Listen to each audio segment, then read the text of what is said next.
राम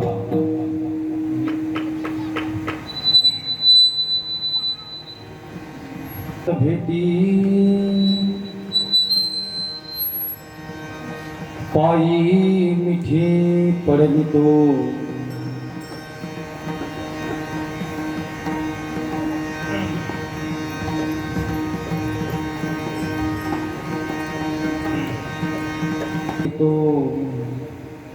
संदेहाच्या सुटल्या गाठी झालो पोटी शीतळ भवनदीचा झाला तारा भवनदीचा झाला तारा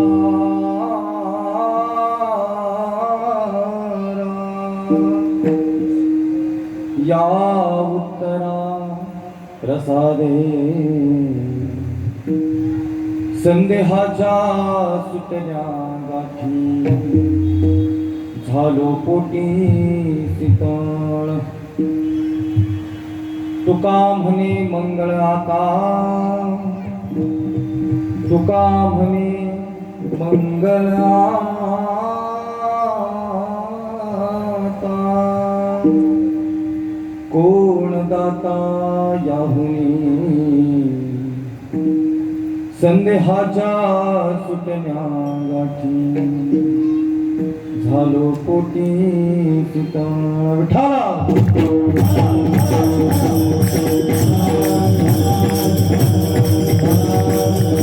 नमो ज्ञानेश्वरा नमो ज्ञानेश्वरा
तुमचा अनुग्रहाला धरो पावन घालो चरा प्रथम नमन करून गणनाथा उमा शंकराची सुता चरणावर ठेवून माथा साष्टांगात महायोग पीठे तटे भीमरथ्यम वरम पुंडरीकाय रातून मुनिग्रही समागत्य तिष्ठन्तमानंद कंदम परब्रह्मलिंगम भजे पांडुरंग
करू प्रथम मान दुसरे चरण संतांच्या त्यांच्या कृपादाने कथेचा विस्तारू बाबाजी सद्गुरु दास तुका जयांचे केली स्मरण होय सकळ विद्येचे अधिकरण तेची वंदू श्री चरण श्री गुरूंची ते नमस्कारोनी आता मस्तक हे पायावर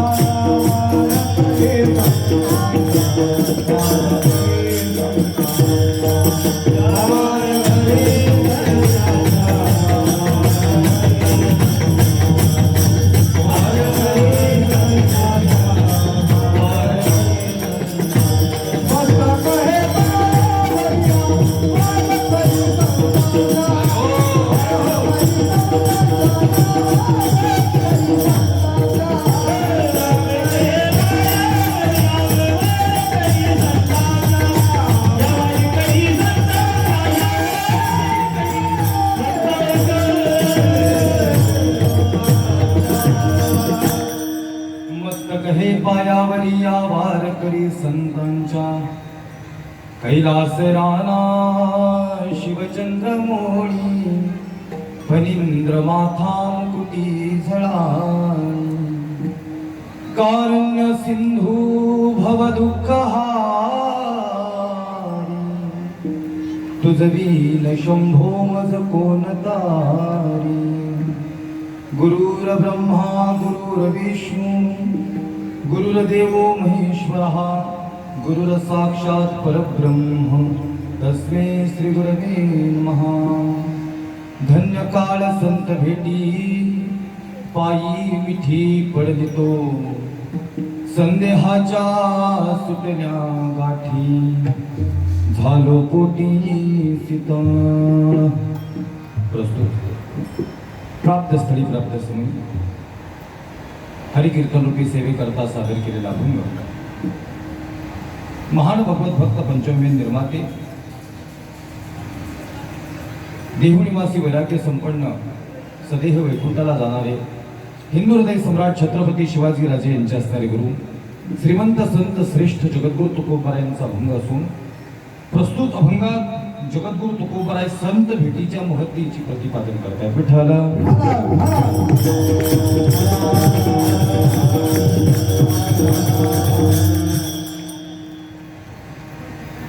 सेवेला सुरू करण्यापूर्वी अल्पसा परिहार असा प्रतिवर्षाप्रमाणे आणि याही वर्षी या ठिकाणी आपल्या पांडुप गाव पूर्वमध्ये चालणारा अखंड हरिनाम सप्ताह श्री सद्गुरू सेवा मंडळ यांच्या विशेष आयोजनानं यावर्षी अखंड हरिनाम सप्ताह तथा एक सुंदर असं या ठिकाणी नियोजन संगीत श्रीमद भागवत कथा या ठिकाणी आयोजित केली आहे आणि या सप्ताहातील आजचा हा तिसरा दिवस याला बेस जास्त झाला आहे।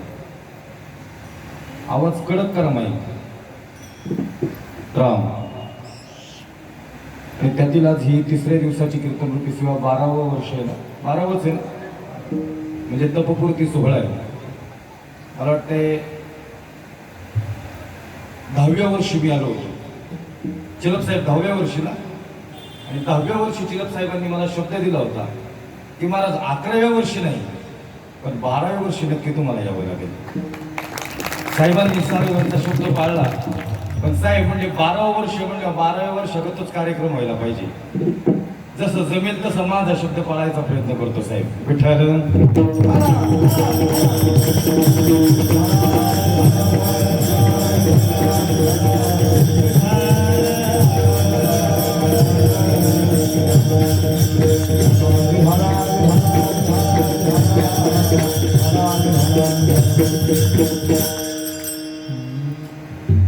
या ठिकाणी प्रतिवर्षाप्रमाणे आणि याही वर्षी अगदी सुंदर नियोजन आहे।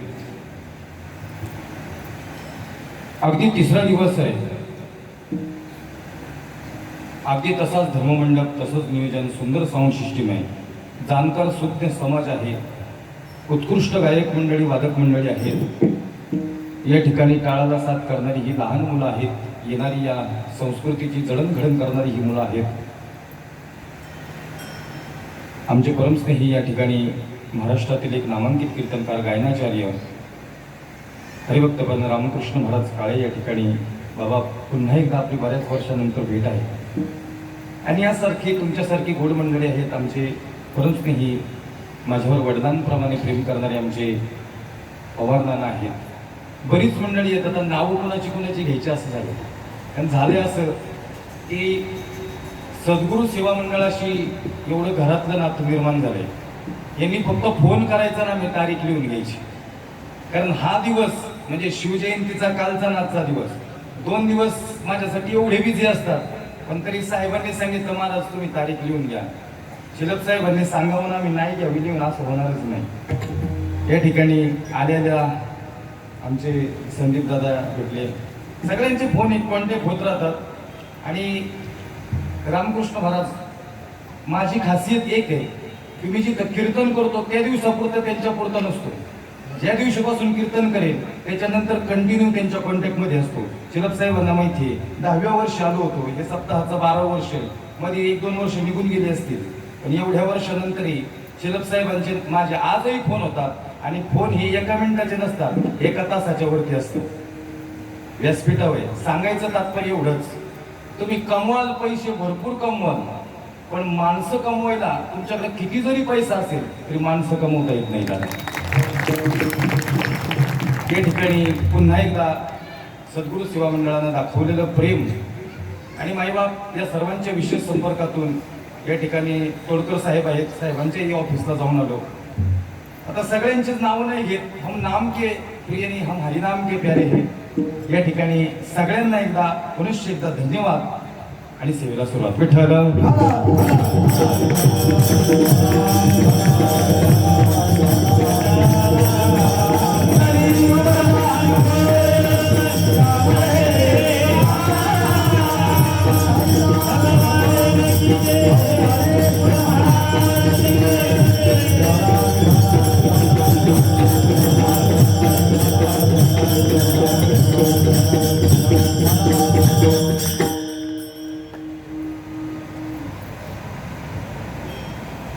धन्य काळ संत भेटी पायी मिठी पडतो. संदेहाच्या सुटल्या गाठी झालो पोटी शीतळ. मायबाप, अभंग कोण्या संतांचा हे सांगणे इतका आता समाज ज्ञानी नाहीये, पण तरीही सांगतो अभंग जगद्गुरु तुकोबारायांचा आहे. अगदी थोडं चिंतन मांडणारे मला आयोजकांकडून सांगितलंय की थोडं शिवचरित्र जास्त सांगा. निश्चितच शिवचरित्र सांगणार आहे, पण वारकरी संप्रदायाच्या काही मर्यादा आहेत, काही दंडक आहे.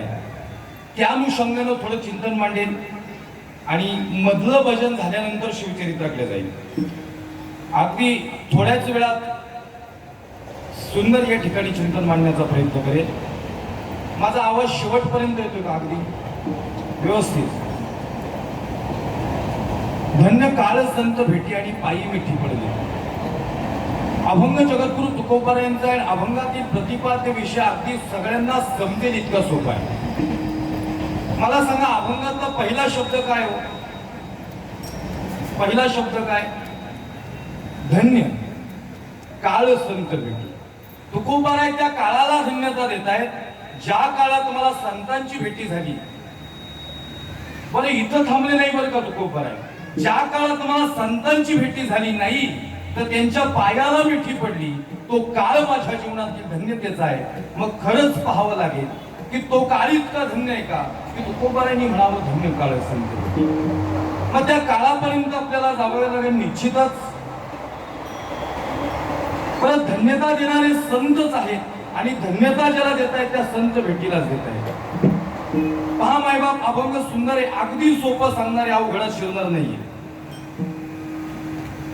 मला सांगायला आवडेल, काही गोष्टी दुर्लभ आहेत पण प्रयत्न केल्यानंतर मिळतात. लक्ष देऊन ऐका बरं का, मी जास्त वेळ तुमच्या सोबत नाही. इकडं तिकडं बघू नका, माझं प्रत्येकाकडे लक्ष असतं. कोण कीर्तन ऐकते, मी चालू कीर्तनातून प्रश्न विचारतो. प्रश्न अवघड नाही मित्र. एक शब्द आधीचा बोललाय तोच शब्द परत तुम्हाला विचारेल. मला सांगा महाराज, काही गोष्टी दुर्लभ आहेत पण प्रयत्नांती प्राप्त होऊ शकतात बरं का. पण काही गोष्टी अशा आहेत त्या दुर्लभातील दुर्लभ आहेत प्रयत्न अंती मिळतील का नाही याची शाश्वती नाही. आणि ती गोष्ट म्हणजे संत भेटी आहे. वारकरी संप्रदायाचा दंडक आहे अभंग सप्ताहाचा पहिला दिवस नामपर असावा, दुसरा किंवा तिसरा दिवस हा शक्यतो संतपर असावा आणि त्या अनुषंगाने घेतलेला अभंग आहे. काही गोष्टी दुर्लभ आहेत पण त्या प्रयत्नांती प्राप्त होऊ शकतात. पण काही गोष्टी अशा आहेत त्या इतक्या दुर्लभ आहेत प्रयत्न केल्यानंतर मिळतील का नाही सांगता येत नाही. त्यातली भेटी संत भेटी. फक्त प्रस्तावना म्हणतो अगदी सोपं. बरं काही गोष्टी दुर्लभ आहेत पण प्रयत्न केल्यानंतर मिळतात. तर बोलत चला बरं का. मला सांगा अर्धा का होईना समुद्र कोण तरून गेलो दुर्लभ आहे पण प्रयत्नांती होऊ शकते. बोला ना तुम्हाला कशाचं टेन्शन आहे का? एवढे टेन्शन मध्ये काय बसते? मी एवढा प्रवास करून आलोय तरी फ्रेश का नाही? जरा बोलत चला ना. अर्धा का होईना समुद्र कोण तरून गेलं दुर्लभ आहे बरं का पण प्रयत्नांती होऊ शकते.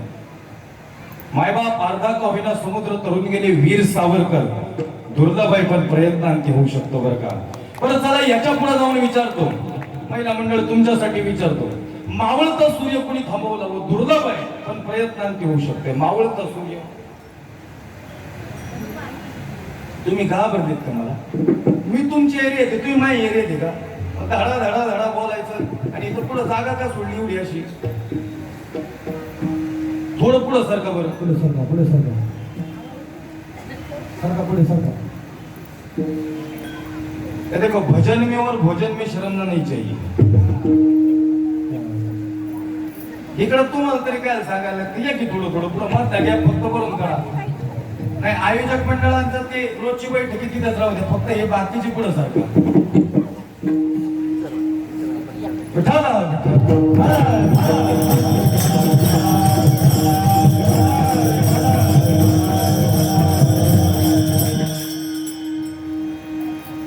आजचं कीर्तन म्हणजे लय जबाबदारीच आहे. साहेबांना शब्द दिलाय तुमच्या सप्त्यात सगळ्या टॉपचं कीर्तन करून जाईल. आता सहज बोललोय शेवटी त्याच्या हातात आहे. सगळे स्टॉप आहेत देवाचं सांगतात म्हणल्यावर सगळे स्टॉपच आहेत पण त्याच्यात तुम्ही मतदान करायचं असते. विठ्ठल विठ्ठल.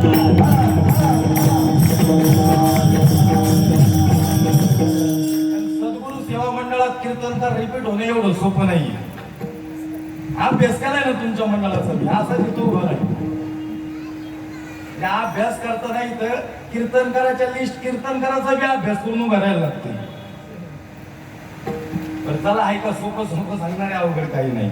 काही गोष्टी दुर्लभ आहेत. माता माऊलीनं तुम्हाला प्रश्न विचारला सांगा ना मावळता सूर्य कुणी थांबवलं?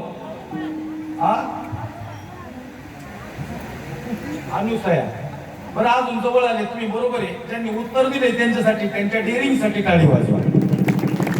बरं आता काय नुसतं असा दोरा घ्यायचा आणि वडाला येणं नाही मारायचं. काय करते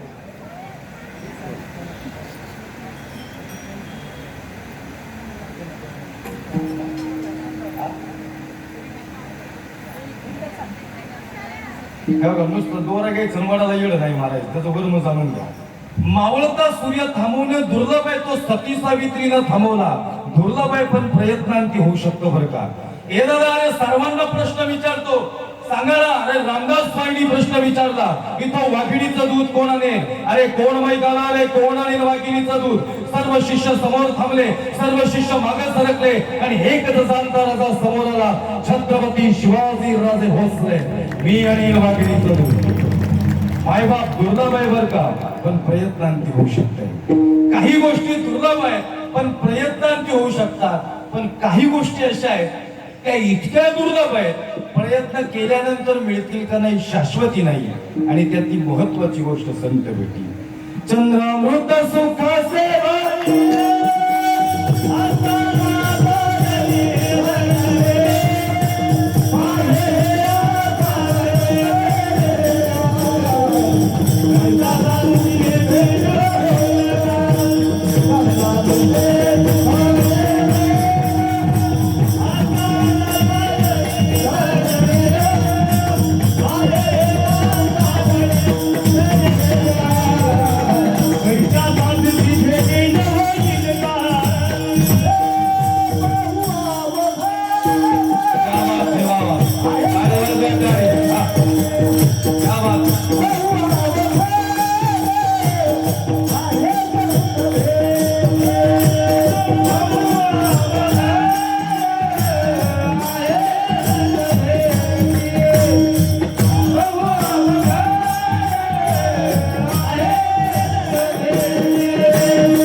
प्रमाण झाले की टाळी वाजवायचे लक्षात राहू दे.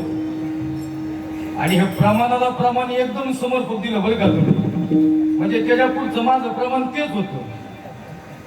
मग आमच्या मनातला नाही जाणार तो काय गाय अगदी सुंदर बरं का. हो का, किती भारी गातोय याच्यापेक्षा काय गातोय हे लय महत्वाचे. चंद्रामृत सुख से भावेला असता जाता रवी धरवेल, बाह्य हेळा सागर तरवेल, तरी त्या साधूची भेटीनं होईल का ऐसे कैसियानं भेटतील साधू. आणि महाराजांनी प्रमाण दिलं, बहु अवघड संत भेटी परिजग जेठी करुणा केली.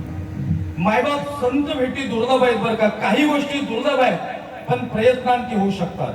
बरं चला बोलत चला, शास्त्रात 3 गोष्टी दुर्लभ आहेत, त्यातला पहिला मुद्दा मनुष्य जन्म दुर्लभ आहे. नरदेह दुर्लभ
नरदेह दुर्लभ जना, शतवर्षाची गणना, त्यामध्ये दुःख यातना.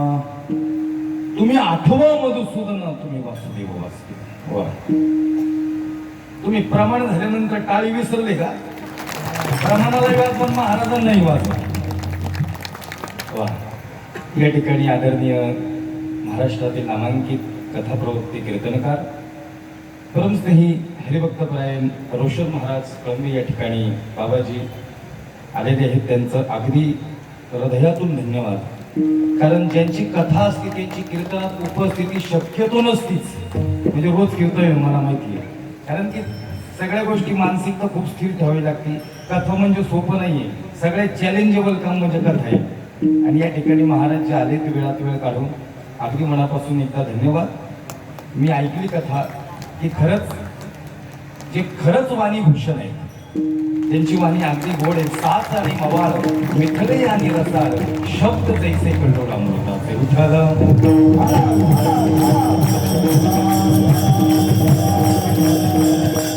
बाप काही गोष्टी दुर्लभ आहेत, त्यातला पहिला मुद्दा मनुष्य जन्म दुर्लभ आहे बरं का. महाराजांनी प्रमाण दिलं, नर देह दुर्लभ जाणा, शतवर्षाची गणना, त्यामध्ये दुःख यातना, तुम्ही आठवा मधुसूदना, तुम्ही वासुदेव वासुदेव. किती दुर्लभ आहे मनुष्य जन्म. बरं इथं बसल्यापैकी मला कोण सांगेल कसा मिळाला हो मनुष्य जन्म?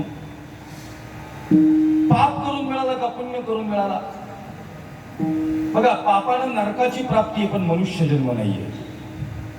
बरं मग पुण्य करून मिळाला का? पुण्यात 2 प्रकार, एक सकाम पुण्य आणि एक निष्काम पुण्य आहे. एका पुण्याने ईश्वराची प्राप्ती आहे आणि एका पुण्याने स्वर्गादी योगाची प्राप्ती आहे, पण मनुष्य जन्म नाही बरं का. कोण सांगेल मला इथं मनुष्य जन्म कसा मिळाला? दुर्लभ सांगतो बरं का. बरं आहे का? एवढंही पाप अधिक नाही. तुम्ही जागेत कसे बाई? तुम्हाला काय सांगितलं? टेन्शन घेऊ नका, बिंदास बसा. मला फ्रेश एअर आवडतं. मुंबईकर आहे तुम्ही, म्हणजे वक्त्याची श्रोत्यांकडून लय अपेक्षा असते. एवढंही पाप अधिक नाही आणि एवढंही पुण्य अधिक नाही. मायबाप पाप आणि पुण्याचं पारडं ज्यावेळेस समतोल होतं ना, तेव्हा मनुष्य जन्म मिळतो. त्याला प्रमाण आहे. पाप पुण्य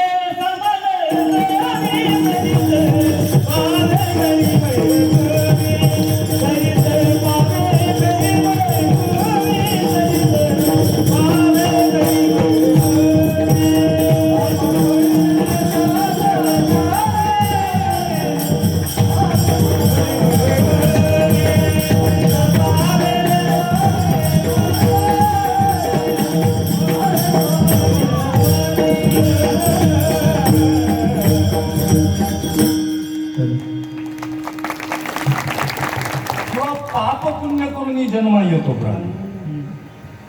पाप आणि पुण्याचं पारडं ज्यावेळेस समतोल होतं ना मायबाप, तेव्हा मनुष्य दुर्लभ आहे बरं का.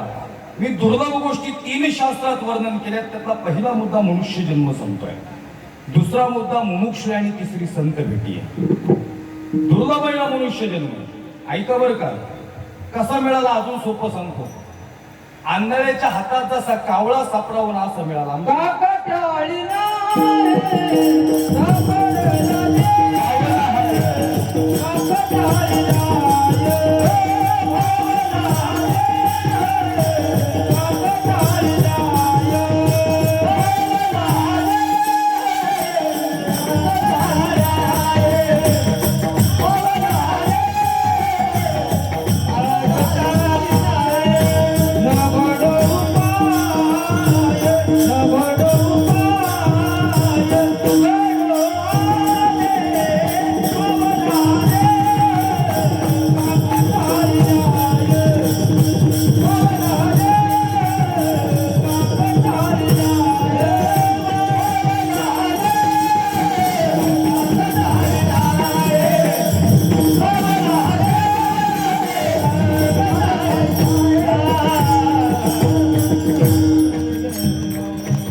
सिंगल सिंगल चला बरं का, डबल नको फक्त.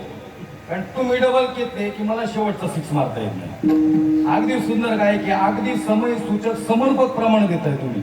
फक्त आयसाच चलो की लय बी एक एक रन बी लय नको आपल्याला आज, आणि थोडा वेळ पण कमी. सुंदर असं चालू. पावला हा देह का कटाळी नाही. ए माय बापाने कसा मिळाला मनुष्य जन्म? आमच्या गुरुवारी वैकुंठवासी नामदेव महाराज पठाडे सांगायचे, आंधळा आंघोळ करत होतं. आंघोळ करता करता नदीवर रामकृष्ण हरी म्हणायचा आणि टाळी वाजवायचा. टाळी वाजवली, सहज कावळा हातात आला. कसा आला? टाळी वाजवून. तेवढ्यात राजाने हुकूम सोडलेला, प्रधान जी इस राज्य में जो कोई कौवा पकडेगा बोले उसे 5,000 रुपये. किती? निदान पैशाचं तरी बोला. 5,000 रुपये बोले 5,000 रुपये पे कौवा. आता ह्याच्या कानावती दोंडी आणि हुमानला एक तर पकडलाय, अजून एक पकडतो म्हणजे किती होते? आता पैशाचं कसं बोलता तुम्ही? जरा चिंतनाचं बोला ना. काय नेमकी उलट्या भानगडी झाल्या. चिंतन सांगताना लोक चिंतित होत्या. आता मी जर विचार सागर मृत्यू प्रभाकर सांगायला लागलो, तेवढा माझा एवढा बी खोलवर अभ्यास नाही, पण बऱ्यापैकी आहे. एकादश स्कंद पंचदशी यात परमार्थ, यात अध्यात्म आहे. मी बोला आता फिरतोय गुलानेच वाली नाही म्हणजे मी माफी मागून हे वाक्य बोलतोय, पण वारकरी संप्रदायाचा बेसच या ठिकाणी चिंतन आहे झाला. मला माहिती आहे, मला शिवचरित्र सांगायला तुम्ही बोलवले, पण मी शिवचरित्र जरी असेल तरी पहिली 20-25 मिनिटं चिंतनालाच घेईल आणि त्यानंतर शिवचरित्र सांगेल. मी सहसा हे सगळं गायकांकडे ढकलून देत असतो, गायन वगैरे सगळं. मग खाली देखता उनको समजताय क्या करणे काय. आता मीच म्हणायचं, मीच गायचं, मग एवढे पैसे देऊन ह्यांना काय लहान म्हणजे समजून घ्या. त्यांची बी काहीतरी जबाबदारी. काय काय लय खुंकार आहेत, आकेलाच सब करतायत. आता टाळ मृदुंगच फक्त ठेवायचं राहिलाय. अरे म्हणून दे ना, त्यांना बी आनंद घेऊ दे ना. कलाकार म्हणजे कीर्तनकाराचा आत्मा आहे बरं का. कथाकारांचा आणि कीर्तनकाराचा आत्मा म्हणजे कलाकार आहे. जोपर्यंत कलाकार नाही तोपर्यंत कीर्तनकाराला महत्व नाही दादा. त्या टाळ्या म्हणून वाजवायला सांगितल्या प्रमाणानंतर, बाकी त्याची काही गडबड नाही. चला ना माई बाप, अगदी सोपं सांगतो. एक कावळा पकडला, प्रधानजींनी सांगितलं दौंडी पिटली 5,000 रुपये तो एक कावळा, ह्याच्या कानावाला 5,000 रुपयाला. आता जो हातात गावला नदीत होता तो काय नदीत सोडीन का? तिथं काय पिशवी आहे का? मग काय केलं, तो कावळा का थन बघले ठेवला. आता पहिला कसा पकडलेला, ऍक्शन करून दाखवा ना. हा, टाळी वाजवून. परत पहिला टाळी वाजून पकडला, मग हा घेतला आणि काकत ठेवला. आणि आता परत दुसरा पकडायला गेला, रामकृष्ण हरी म्हणला आणि परत टाळी वाजवली. टाळी तर आलाच नाही, पण का घेतला मी गेला. पावला हा देह काका टाळी हाय, पावला हा देह पावला हा देह काका टाळी हाय, पावला हा देह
ताऱ्या आल्या म्हणजे रेंज आहे.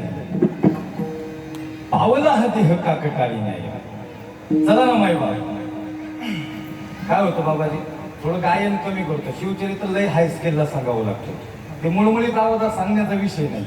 म्हणून बऱ्याच जणांना प्रश्न पडतो की महाराज नुसताच मुखडा काढून देतात, बाकी उनके बरोबर देत नाही. त्याचं कारण ते, आता शिवचरित्र जर मी असं सांगितलं, मासाहेबांनी सांगितलं राज दिसतोय का तुम्हाला कोंढाणा? राजा म्हणल्या दिसतोय. मग राजा कधी घेणार आहे कोंढाणा? राजा म्हणलं बघू चाललाय विचार. आणि मग जर तहाना येणार म्हणतोय, रायबाचं लग्न आहे, रायबा म्हणला बघू सूर्याचं येणार असेल तर, पण मामाचा बी आशीर्वाद घ्यायला. अरे पण रायबाचं लग्न असं आहे का ती? अरे राजगडावर मासाहेब जिजावत आणि राजेंना विचारतोय, राज दिसतो का जी रज कोंढाणा? हो मासाहेब दिसतो ना जी कोंढाणा. हो राज, अरे त्या कोंढाण्यावर फडकणार त्या दुश्मनांचं निशाण दिसतं का राज? राजा सांगतात हो मासाहेब दिसतं ना राजा, तेच आमच्या डोळ्याला जखमा करून जातोय. आज्ञा असावी मासाहेब, मग राजा उतरवा ते दुश्मनांचं निशाण आणि पुन्हा एकदा फडकू द्या हा भगवा या कोंढाण्यावर. राज या कोंढाण्यावर राजा सांगतायत काळजी नसावी मासाहेब, येत्या अष्टमीला कोंढाण्यावर भगवा फडकलेला असेल. अरे प्राण जाय पर वचन ना जाय, एका स्वराज्य संस्थापकाने दिलेला शब्द आहे दादा. बरं चला, हे वातावरण अगदी शेवटी या शेवटचे 30 मिनिटं. त्याआधी थोडं चिंतन मांडतो. पहिल्या चरणावर तो मधलं भजन घेऊ. एक झटका मारताना जाता निकल जाने के बाद आती है. तर आता थोडं थोडं बाबाजी हिंदी आता आहे, पण अभी उतना नाही राहिला. थोडं लोकांना आश्चर्य वाटतो, महाराज मुस्लिम आहेत, कीर्तन करतात, कसं काय गडबड आहे? माझी 31री पिढी, माझे वडीलही कीर्तनकार आहे, माझे आजोबा बाजूला असायचे. यानंतर मी तुमच्या समोर उभा आहे. इथं काही एवढं सोपं नसते आणि इथं आसन बी नाही. हे दो तरगाल नाही, यातला लय भानगडी बी मोठे मोठे सांगील पुढे जाताना तुम्हाला. माझं कीर्तन असायचं असते, जो आहे ते वाय नाही गावर आहे का, अजिबात काय याचा आवा नाहीचा. जे आहे ते आहे. ते माझ्या गावाला आले तरी मी असायचे. कीर्तनकार 2 तास काय करतोय ह्याच्यापेक्षा 2 तास काय सांगतोय ह्याच्यापेक्षा 22 तास काय करतोय हे लय महत्वाचे. मी बोललेलं तर माझा इफेक्ट तुमच्यावर होणार नसेल तर मी 2 तास बोलवच्चनगिरी करून जाईन ना. मग जाड जोड पाकडी घेऊन जाईन, पातळी घेऊन जाईन, कसेही घेऊन जाईन. पण पण त्याचा इफेक्ट श्रोत्यांवर झाला पाहिजे का? ऐका ना मायबाप, अगदी सोपं सांगेल, मनुष्य जन्म दुर्लभ आहे. दुर्लभ आहे बरं का. आंधळ्याच्या हातात पहिलं तो घे काऊ कोकत आहे, पुढं घे माईक सांगत आहे. अरे उडरे काऊ तुझी सुजानी मिळाली. कावळा दुर्लभ आहे ना, 1000 वेळेपैकी काकताली नाहीये. पावला हा देह काकताली नाही, न घडो ते उपाय लागले. दुर्लभ आहे बरं का. सर्व देहा माझी पाहू अति दुर्लभ मनुष्य देहो, याची प्राप्तीचा संभव तो अभिप्राव अति दुर्लभ आहे बरं का मनुष्य जन्म. अरे याच्यापेक्षा चढत्या क्रमाने एक अवस्था दुर्लभ आहे, ती मुमुक्षु अवस्था आहे. मला इथं बसल्यापैकी कोण सांगेल मुमुक्षु म्हणजे काय हो? अगदी 2च मुद्दे मांडतोय. मुमुक्षु म्हणजे काय? लय सोपं उत्तर, अवघड काही नाही. ज्याला संसाराचा कंटाळा आलाय आणि देवप्राप्तीची तीव्र इच्छा झाली त्याला मुमुक्षु म्हणतात. लेकर लईच फॉर्म मध्ये चिंतनाला एवढ्या टाळ्या नाही. जरा हो घ्या बरं का, छान आहे तुम्ही.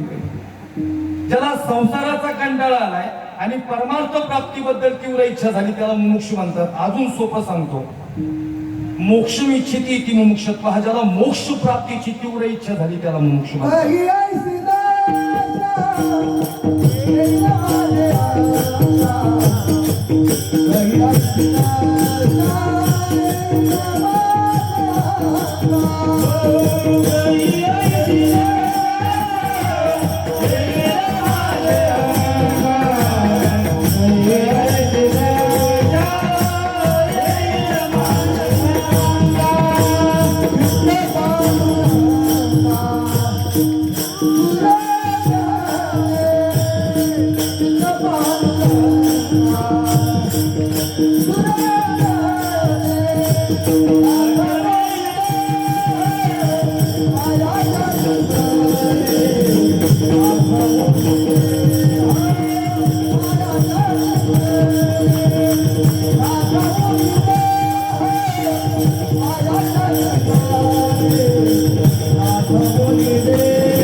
किंवा काही उद्धार पावेल, काही कृपा करील नारायण, ऐसे तुम्ही सांगा संत जन, करा समाधान चित्त माझे, त्याला मुमुक्षु म्हणतात. मोक्ष इच्छिती ती मुमुक्षत्व. हा ज्याला मोक्ष प्राप्तीची तीव्र इच्छा झाली. तर अवघड होते का? सोपं सांगतोय का. अनुकूल परिस्थितीत परमार्थ करणं सोपं आहे, पण प्रतिकूल परिस्थितीत जो परमार्थ टिकवतो त्याला मुमुक्षु म्हणतात. अनुकूल परिस्थितीत कोणीही परमार्थ करेल, पण प्रतिकूल परिस्थितीत परमार्थ टिकवता आला पाहिजे. दादा तुम्ही संतांची परिस्थिती पहा, अनुकूल नव्हती बरं का, प्रतिकूल होत होती, पण त्या प्रतिकूल परिस्थितीत संतांना परमार्थ टिकवला. याच्या पुढे जाऊन सांगेल ऐका, घराची खिडक्या दरवाजे लावलेत आणि घरात दिवा लावला, दिवा विझल गाव. पण घराची खिडक्या दरवाजे उघडेत आणि घरात दिवा लावलाय, यावेळेस दिवा विझून न देणं याला मुमुक्षु म्हणतात. अजून सोपं सांगतो, सगळ्यात जास्त माणसाला ऍसिडिटी कधी होतो? कोण सांगेल मला? मी मुमुक्षु सांगते, चिंतनाच्या बाहेर नाही, काळजी करू नका. सगळ्यात जास्त ऍसिडिटी कधी होती? हा लय खाल्ले होते मला माहिती आहे. नाही, एकादशीच्या दिवशी. माझा निष्कर्ष तुम्ही म्हणाल महाराज कसं? अहो ती एरवी जेवढं खात नाही तेवढं एकादशीला खाते.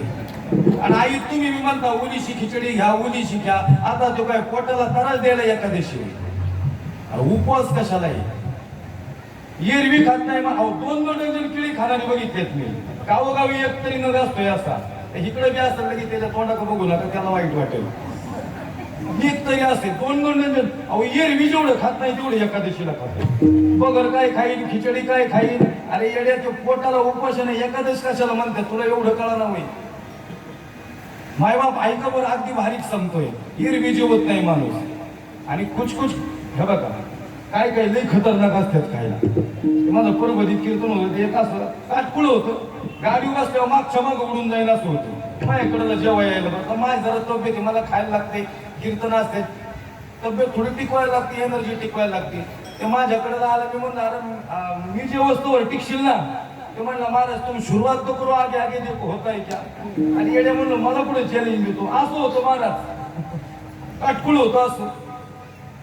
म्हणलं आता ह्याच्या आधी मला उठायला लागेल ना, हे उठलं तर म्हणलं महाराज तुम्ही सुरुवात तो करू, लय खायला निवार असतात, कुछ खाने के लिए जाते. मी सत्याचं नाही सांगत, जन्माचं सांगतो. खरं तर जगण्यासाठी खायचं असतं, खायच्यासाठी जगायचं नसतं. लक्ष देऊ नाही का, एक एक वाक्य बारीक सांगेल. मायबाप ऐका ना, ते बाजूला बसतो जेवायला, बरं किती जिलबीचं वेळ खावत, अंदाज किती जिलबीचं वेळ खावत तुम्ही जरा बोलत चला. 5 खावत, 10 खावत, मी म्हणतो 20 खावत, 42 जिलबीचं येडं खाल्लं. मी तर तोंडाकच बघत बसलो बाबा. 42 लय खतरनाक राहते, गावगाव एक असतो असता. 42 मी तर जिलबी खातच नाही, पण तरी आग्रह असतो एका जिलबीत मी बी समाधान मानलं ना. 42 जिलबीचं येडं खाल्लं. मी तर तोंडाकच बघायला लागलो. 42 तेवढ्याच बासुंदीवाला समोरून चालला. बासुंदीवाला म्हणला महाराज बासुंदी. मी म्हणलं येडे इकडल्या पॅनलचं सगळं फॉर्म भरून दिलं, तिकडून तसंच जाऊ दे. बरं आता ह्यानी गप्प बसावं का नाही. तो म्हणला महाराज तुमको नाही खानी करायची, पण मुझे खानी की ना. तुम्हाला नसून खायची, पण ह्या पठ्ठ्याला अरे येड्या म्हणलं 42 जिलबीचं येडं खाल्लं. जिलबी इथं नरढ्यापर्यंत आली. किती येडं, जिलबी कुठं आली असं बोलत चला. 42 जिलबीचं येडं, जिलबी नरढ्यापर्यंत. तरी जिलबी मग बासुंदीवाल्याला म्हणलं ये, पण जरा बेतानी वाढ. त्याला म्हणलो खायच्या आधी सांग. ते म्हणजे वाढायच्या आधी सांग ना, काय करणार बांधगडी, इथं जिलबी आली ना महाराज. ते म्हणला तरी हा पठ्ठ्या बासुंदी खाणार. मी बी चिंतित होतो, मला चिंता वाटली ना. आता कोरोनाने आधीच कार्यक्रम कॅन्सल व्हायला लागल्या, यात ह्यानी नवीन उद्योग केल्यावर आजचं कीर्तन कॅन्सल होतं का काय नाही. मी त्याच्या तोंडाकडे बघायला लागलो, म्हणलो खायच्या आधी सांग. ते म्हणलं महाराज तुम्हाला एवढं कळा नका, एवढं तुम्ही महाराष्ट्रभर फिरताय, मन मंदिराचा स्टेज तुम्ही गाजवला. महाराज कृपा आहे भगवंताची. चले तुझ्यात नाही सांगायचं, सांगायचं तात्पर्य काय, बरीच कीर्तनं झाली माझी. आणि खरं सांगतो ऐका, तर त्या विषयावर शेवट जाता जाता बोलतो, आता लई जास्त बोलत. तो विषय थोडा वेगळा आहे. तो म्हणला महाराज एवढं तुम्ही महाराष्ट्रभर कीर्तन करता, पण तुमच्या एवढं लक्षात आहे ना. म्हणलं सांग तरी काय. म्हणला 42 जिलबीचं येडं खाऊ द्यात पठ्ठ्यानी, जिलबी नरढ्यापर्यंत येऊ द्यात, तरी पठ्ठ्या बासुंदी खाणार. म्हणलं कसं. म्हणला खाऊ द्यात ना जिलबीचं 42 येडं, आणि घेऊ द्यात ना जिलबी नरढ्यापर्यंत महाराज, पण जिलबीच्या नळ्या मोकळ्या नाहीत होय. जागी इतकं तुम्ही विठायला हे माय बाप. आता ऐका बरं, मुक्षू सांगतो, विनोद सोडा ना, आता मुद्दा ऐका. एकादशीच्या दिवशी समोर पनीरची भाजी आहे, तंदूरची रोटी आहे, स्पायसी पदार्थ आहे, ज्यांना पंचपक्वान तोंडाला पाणी सुटेल. साबुदाण्याची खिचडी नाही, भगर नाही, केळी नाही, फराळाला एकही पदार्थ नाही.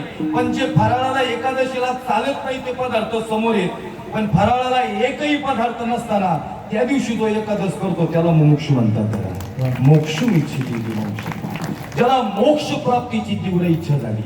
असे किती हो मोक्ष भांडूप मध्ये किती असतील बरं. लय लांब नका जाऊ, इथं मंडपात किती आहेत. मंडपात तुमच्या सहित मी बी नाही, इतका दुर्लभ आहे तो विठ्ठल. हे माय बाप अगदी शेवट तो संत भेटी दुर्लभ आहे बर का. संत भेटणं इतकं सोपं नाही. एकच मुद्दा मांडतो मधलं भजन करू. चिरप साहेब माझ्याकडे वेळ किती आहे. 10:30 शार्प.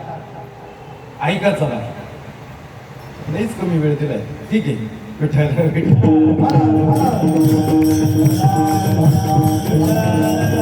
संत भेटी सांगतो, महाराजांनी प्रमाण दिलं, बहु अवघड संत भेटी किंवा चंद्र अमृत सुख सेव वेल, असता जाता रवी धर वेल, बाह्य हेळा सागर तरवेल, परी त्या साधूची भेटी न होईला. आणि नाथ महाराज म्हणतात, ऐसे कैसे अन भेटतील साधू.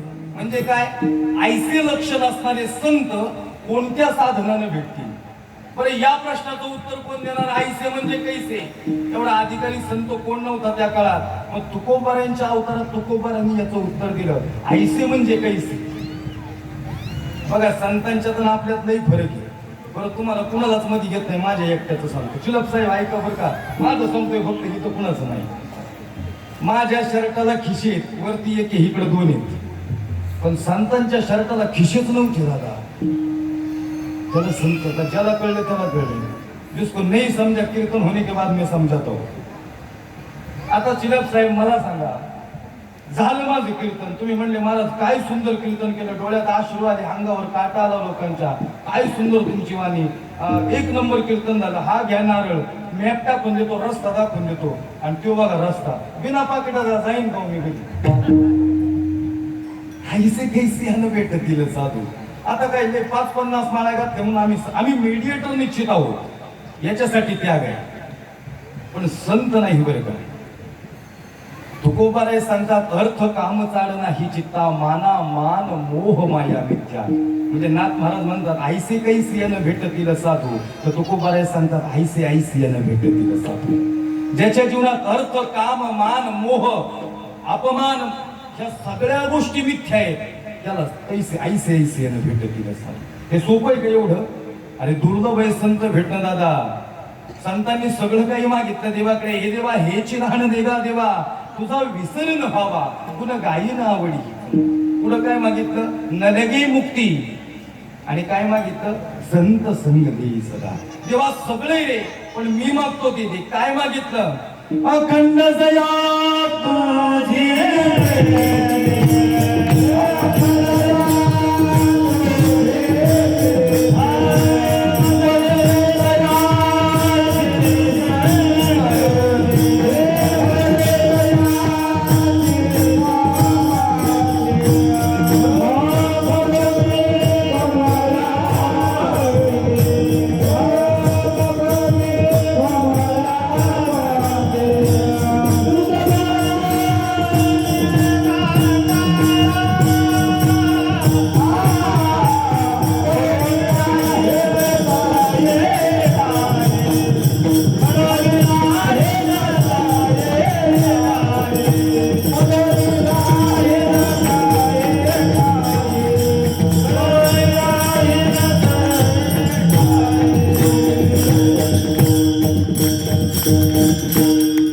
अखंड दया तुझी प्रीती, मजदी तयाची संगती.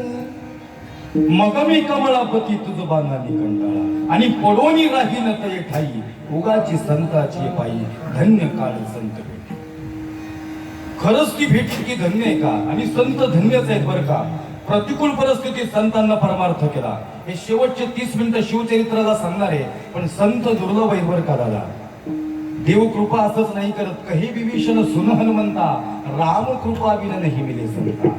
जोपर्यंत देवाची कृपा होत नाही तोपर्यंत संत भेटत नाही, किंवा संत भेटले की समजायचं देवाची कृपा झाली. इतकं सोपं नाही बरं का. संत भेटणं सोपं नाही. अहो देवाला पण हवी हवीशी वाटते ना. तुकोबारायांचा परमार्थ तो उच्च कोटीचा होता चिलप साहेब, उच्च कोटीचा परमार्थ नाना तुकोबारायांचा. बाबाजी उच्च कोटीचा परमार्थ. माझ्याकडे तेवढा वेळ नाही. जळे माझी काया लागला वनवा. गेली 4 वर्ष लागोपाठ फुलाचं कीर्तन लो गावला माझं, तुकोबारायांचा आजोळे. मला आनंद वाटतो की या वयात फुलाचं कीर्तन माझ्याकडे. किती मोठा अधिकार फुलाच्या कीर्तनाचा असतो, तो कीर्तन करायलाच विचारा. वैकुंठ गमनाचं कीर्तन येते, पण मंडपात साहेब शब्द आहे, मंडपात एकही माणूस असा नसतो की तुकोबारायांचं चरित्र सांगत डोळ्यात पाणी नसतं. इतकं सुंदर परमार्थ माझ्या तुकोबारायांचा होता. काय परमार्थ रे तुकोबारायांचा. आणि तरी कंप्लेंट आहे जिजाबाईंची, माझ्या माई बापा बरे नाही केले पदरी बांधले भिकायच्या. जिजाबाई शिव्या द्यायच्या, तुकोबारायांना द्यायच्या का? अरे धन्य येते संत, ही भेटणं काय दुर्लभ आहे. जिजाबाई शिव्या द्यायच्या. मला सांगा जिजाबाईंची भांडणं कोणाशी होती? जिजाबाई मी तुम्हाला विचारतो, तुकोबारायांशी होती का तुकोबाराय ज्यांच्या वेळे झाले त्यांच्याशी त्या देवाशी होती? ते विठ्ठ्याचा मुर्दा गेला म्हणायची, काळ्याचा एवढा अधिकार, काळ्या विठ्ठ्याचा मुर्दा गेला. आणि तुकोबाराय भजन करायचे, भामचंद्र डोंगराव पांडुरंग ध्यानी पांडुरंग म्हणी, विठ्ठल विठ्ठल भजन करायचे. जिजाबाईने इकडं घरी टेन्शन यायचं, त्या विठ्ठ्यामुळे गेले का आमचे तुकोबाराय?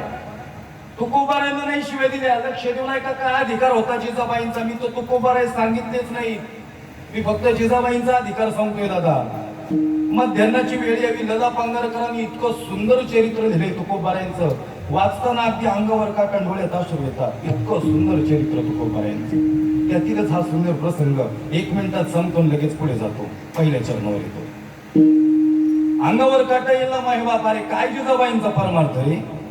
मध्यान्नाची वेळ तुकोबारायांना भूक लागावी, भामचंद्र डोंगरावर तुकोबाराय जावे. जिजाबाईंना पतिदेवांची आठवण यावी. अरे पत्नी तीच आहे जिला कळावं पतीला किती वाजता भूक लागते, आठवण यावी. आणि जाता जाता त्या टोपलीत भाकरी घेऊन जावे. काय भाव आहे रे त्यात माई बाप.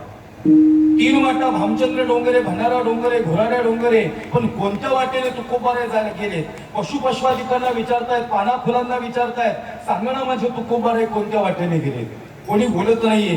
3 वाटा जिथं पाऊलखाना पुन्हा तुकोबारायांच्या लागल्या, तिथं चरण स्पर्श झाले. जिजाबाईंनी ती माती घ्यावी, आपल्या कानाला लावावी. तुकोबाराय तिकडं विठ्ठल विठ्ठल म्हणावे आणि मातीतून इकडं विठ्ठल विठ्ठल आवाज यावा. हा अधिकार जिजाबाईंचा होता. थोडं सोपं होतं काय हे. अरे जाताना भामचंद्राच्या वाटेवरून जावं आणि जाता जाता पायात काटा रुतावा. या काट्यातही काही सुंदर भाव आहे रे दादा. पायात काटा रुतावा, जिजाबाईंनी खाली बसावा आणि डोळ्यात अश्रू यावे आणि मग देवाला जिजाबाईंची आठवण यावी. न सांगता तुम्हा कळो येते अंतर. आणि मग गुराख्याचा वेश घेऊन देवानं, चुलत साहेब गुराख्याचा वेश, आमचे गुरुवारी वैकुंठवासी नामदेव महाराज पठारे सांगायचे जगाचा स्वामी आहे, पण जिजाबाईंसाठी गुराख्याचा वेश घेऊन आला. आणि जिजाबाईंनी विचारलं, आई साहेब पायात काटा रुतला का जी. आई साहेब सांगतायत हो. एवढ्या मोठ्या अरुंद्यात तू कस काय, इथं कुणीच दिसत नाहीये. आई साहेब माझी गुरं इथंच चरतात, तुमच्या पायातला काटा बघितलं म्हणून आलो. आई साहेब म्हणतात मग आला कशासाठी. काही नाही, तुमच्या पायातला काटा काढण्यासाठी आलो. आई साहेबांनी विचारलं कुणाला, देवाला. गुराख्याचा वेश घेऊन आलाय, जागे राहावर का. आई साहेब विचारतात तुला येतो का काटा काढता. आता देवच ना तो.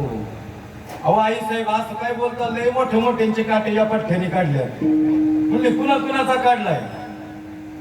म्हणले रावणाचा काटा याच पठ्ठ्याने काढलाय. आई साहेब म्हणतात अजून.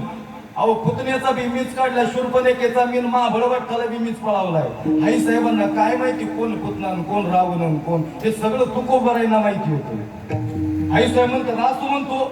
हा पण एक आठ आहे आई साहेब, तुमच्या बी पायाचा काटा काढीन तर तुमचा पाय माझ्या मांडीवर ठेवा लागेल. कुणाचा पाय, जिजाबाईंचा पाय. कुणाच्या मांडीवर, ऐकताय का दादा काय परमार्थ आहे. देवाच्या मांडीवर एवढा अधिकार. तिकडे विठ्ठल विठ्ठल करताय तुकोबाराय. अजून देवाने दर्शन दिलं नाही बरं का. आई साहेब म्हणतायत का रे. नाही हातात द्यावं लागेल. खोलवर काटा गेलाय ना, काट्यानं काटा काढावा लागेल, हातानं काटा काढावा लागेल. पण ऐका ना माई बाप. आई साहेब म्हणतात अरे असं का पण. अहो काही नाही आई साहेब, ज्यांचे ज्यांचे काटे काढले, रावणाचा काटा मीच काढला, पुतणीचा काटा मीच काढला आई साहेब. पण ज्यांचे ज्यांचे काटे मी काढले ना, त्यांचे पाय या हाताला कधीच लागले नाही. तुमचा पाय या हातात लाभावा म्हणून तुमचा काटा काढायला आलो. ध्यान आई साहेब काय परमार्थ आहे. आई साहेबांना पाय हातात द्यावा आणि देवानं थुंका द्यावा आणि तिथं जखम झाली तिथं लावावी आणि त्या चरणाची माती देवानं आपल्या संत चरण रज लागता सहज आपल्या जिभेवर घ्यावी. मला सांगा ना, जगाचा स्वामी होता ना दादा, काय भाव आहे रे याच्यातला. त्याला नुसता असा हात फिरवला आला असता तरी काटा काढला असता. पण संत चरणाची माती जिभेवर लावली. आई साहेब तोंडाकडे बघत बसल्या. उशीर होते आता जाऊ दे, काटा काढला असता. आई साहेब कधी बी बोलवा बरं का, तुमच्यासाठी हा सेवक उपलब्ध असेल. देव सांगताय जिजाबाईंना माय आहे का बरं का. अरे निघाल्या जिजाबाई आणि जाता जाता तुकोबार यांच्या समोर जाऊन बसल्या. काय सुंदर लला पांगारकरांनी मांडावं दादा. आणि जिजाबाई समोर बसल्या. जिजाबाई समोर तुकोबार समोर बसले. जेवणाचा ती टोपली ठेवली समोर, भाकरी सोडली. जिजाबाई अशा पत्नी होत्या ना, त्या तुकोबार नवरा जेवण्याच्या आधी कधीच जेवत नव्हत्या. तुम्ही ऐकताय का. आपली भाजी करता करता चाकून चाकून मी भाजी खाऊन टाकते. अहो 1.5-2 चपाती खाती न करता का. आता तिची तरी काय चुकीची लग साहेब. हे येडा वडापाव खाऊन येते, भजीपाव खाऊन येते म्हणजे ती तरी कवर दम काढायची. हा आणि हा तुझे काय अधिकार सांगतो जिजाबाईंचा. तुकोबार जेवायला बसते ना, पहिल्या घासाची शेवटच्या घासापर्यंत एकही शब्द नाही. हात दूध ठेव मग बडबड करायच्या. आपली पहिल्या घासाला सुरुवात कर. तुम्ही जागीच ना, मी जिजाबाईंचा अधिकार सांगतो. जिजाबाईंनी काहीच बोलले नाही. तुकोबाराय जेवढे हात धुतला आणि मग जिजाबाईंनी सुरू केलं. त्या काळ्या विठ्यामुळे एवढ्या लांब आला का? जिजाबाईंना अगं काय झालं आवडे? काही नाही झालं. आणि सहज तुकोबारायांचं लक्ष दिलं. काय झालं पायाला? काटा रुतला. आता जाऊ द्या, कशाला काय सांगायला? अगं सांग ना आवले. मग कस काय काढला काटा? काय काढायचंय? तू एक गुराखी भेटला. कुठं? इथं. अगं लई वर्ष झालं येतो येडे इथं पण गुराखी. अहो काय खोटं बोलते वय? एवढा डबा घेऊन ते आणि परत मलाच खोटं ठरवताय. अहो खरं भेटला गुराखी. मग काय केलं आवले त्यांनी? काही नाही, त्यांनी काटा काढला. म्हणलं आई साहेब पायातला काटा काढू का? मग तू काय म्हणली? काढ म्हणली. मग अजून काहीतरी म्हणलं असेल ना. तुकोबाराय उठून उभे राहिले. सांग ना आवले अजून काय म्हणला? काय नाही म्हणला. लय भाले भाल्यांची काटे काढले. कुणाचं नाव घेतलं आवले? तुला रावणाचं नाव घेत होतो बुवा. पुतणीचं काहीतरी म्हणत होता. तसं तुकोबारायांच्या अंगावर शार येऊ लागले आणि डोळे भरून आले तुकोबारायांचे. तुकोबाराय जिजाबाईंच्या तोंडाकडे बघतात. हे आवले अगं पुढे सांग ना अजून काय म्हणला? काहीतरी बोलला असेल ग. म्हणला ना, सांगते ना पुढे सांगते ना. तो म्हणला ज्यांचे काटे काढले ना त्यांचे पाय कधीच हाताला लागले नाही. आई साहेब तुमचा पाय हातात मिळावा म्हणून काटा काढायला आलो. माऊले तू काय केलं? मी माझा पाय त्याच्या हातात दिला. माऊले तिने काय केलं? त्यांनी ठुंका घेतला माझ्या चरणावर. त्या जिथं जखम झाली तिथं लावला आणि त्या जखमेवरची माती जी होती ना त्यांनी त्याच्या जिभेवर लावली. त्याचे तुकोबाराय उठून अजून स्तब्ध झाले. डोळ्यात अश्रुधारा वाहू लागल्या. यावले अजून काय म्हणला ग? आता काय म्हणायचं अजून? काटा काढला माझ्या पायातला. मग आवले तू काय केलं? मी काही नाही केलं. तू त्याचे उपकार मानले की मी काही नाही केलं. अगं आवले त्यांनी तुझ्या चरणाची माती त्याच्या जिभेवर लावली. हे आवले अगं एवढ्या वर्षी येतोय का इकडं? अजून इथं कुठला गुराखी मला भेटला नाही आवले. पण एवढ्या वर्षात तुला गुराखी भेटला. अगं तेव्हाच समजून गेलो ग. अगं वेडे तो गुराखी नव्हता एवढं कळलं नाही का ग तुला? अगं एवढ्या वर्ष ज्या पांडुरंगाने मला दर्शन दिलं नाही तो तुझ्या पायातला काठा काढायला आला. अगं तो भगवान पांडुरंग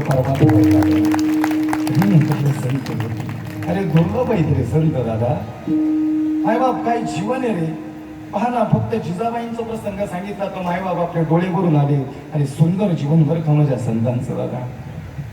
मला सांगायला काय केलं हो तुकोबाराय संत भेटण्यासाठी? काही नाही तुकोबाराय सांगतात. मी फक्त योग्य बनलो आणि योग्य बनल्यानंतर संत मला भेटायला आले.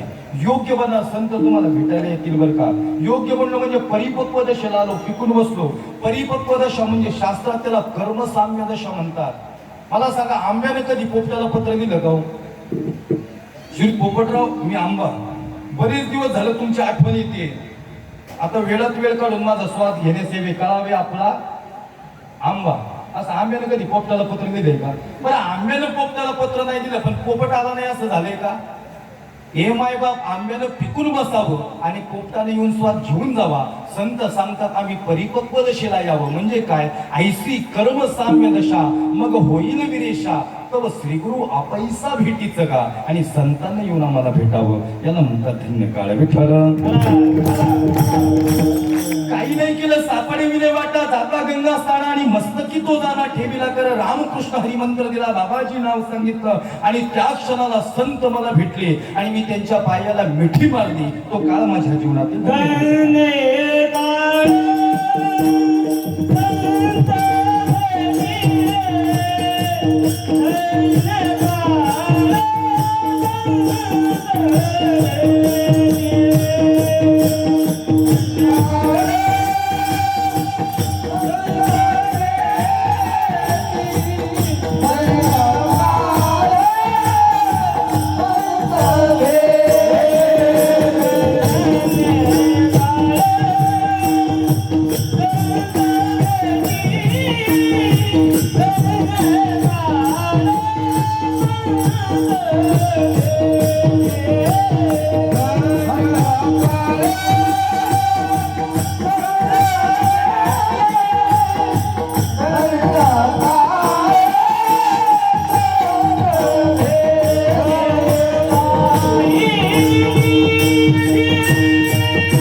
धन्य काळ संत भेटी पायी मिठी पडदितो संदेहाच्या सुटल्या गाठी झालो पोटी शीतळ.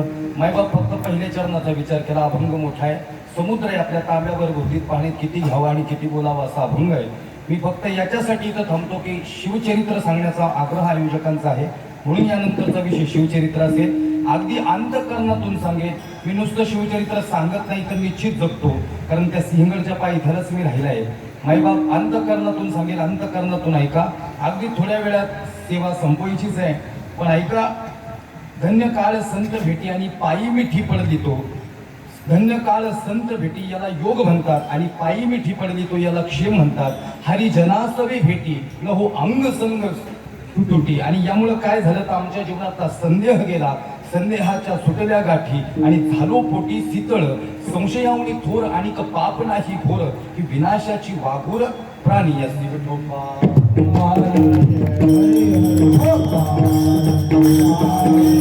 ताली वाजवा.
हार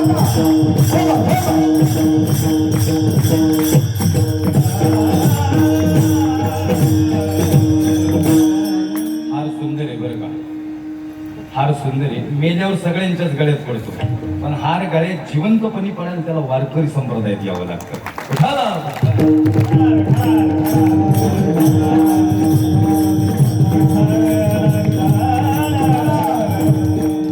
मायबाप छत्रपती शिवाजी राजांचं कार्य सुंदरच आहे. माझ्याकडे वेळ कमी आहे, बाइंडिंग करणार नाही साहेब, पण वेळेच चिंतन संपवेल. राजांचं काम जबरदस्त आहे. लोक सांगतात का सांगायचं शिवचरित्र कीर्तनात, राजे काय देव होते का? हे दादा मध्ये छत्रपती शिवाजीराजे देऊन होते बरं का, पण राजे होते म्हणून आमच्या मंदिरातील देवा शिल्लक आहेत. माझ्या राजांची असणारी कृपा ऐका. अंतःकरणातून सांगेल, साहेबांनी सांगितलं मला बाजीप्रभू देशपांडे, तानाजी मालुसरे ह्या विषयावर बोला. निश्चितच हे प्रसंग खूप मोठे आहेत, ते 20 मिनिटात आणि 25 मिनिटात सांगण्याचे प्रसंगच नाही, पण तरी एक सुंदर प्रसंग तुमच्या समोर मांडण्याचा प्रयत्न करेल. मी सुरुवातीला सांगितलं विठाल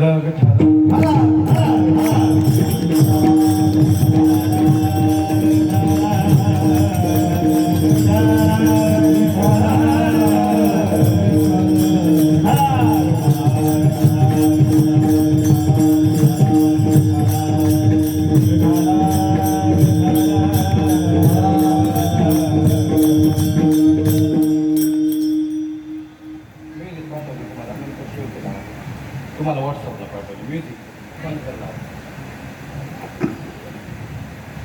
मासाहेबांनी राजेंना विचारलं, राजा घेणार का कोण हाना? आणि राजा सांगतात, ओ मासाहेब काळजी नसावी, येत्या अष्टमीला कोंढाण्यावर भगवा फडकलेला असेल. मायबाप लक्ष द्या बरं का, काय सुंदर या ठिकाणी राजेंनी शब्द दिला. 4 फेब्रुवारी 1670 मासाहेबांना सांगितलं, मासाहेब येत्या अष्टमीला कोंढाण्यावर भगवा फडकलेला असेल. आणि मासाहेब सांगतात, राजा घेणार ना? हो मासाहेब, प्राण जाय प्रवचन न जाय. हे बोलणी चालू असताना राजगडावर ईशान्याकडे बोट केलं आणि पद्मावती माचीवर मासाहेब आहेत. आणि 3 लोक मासाहेबांना दिसली. एक होता ताना, एक होता सूर्या आणि एक होते मामा. मामा म्हणजे शेदार मामा बरं का मायबाप. मासाहेब सांगतात, ओ हे दादा ऐका ना. मासाहेब सांगतात, राज तुमचा ताना दिसतोय बघा. राजा सांगतात, मासाहेब कशासाठी आला ताना? राज रायबाचं लग्न काढले, लग्न करायचं म्हणत होता आणि बहुतेक रायबाच्या लग्नाच्या निमंत्रणाच्या अक्षता द्यायला आलाय.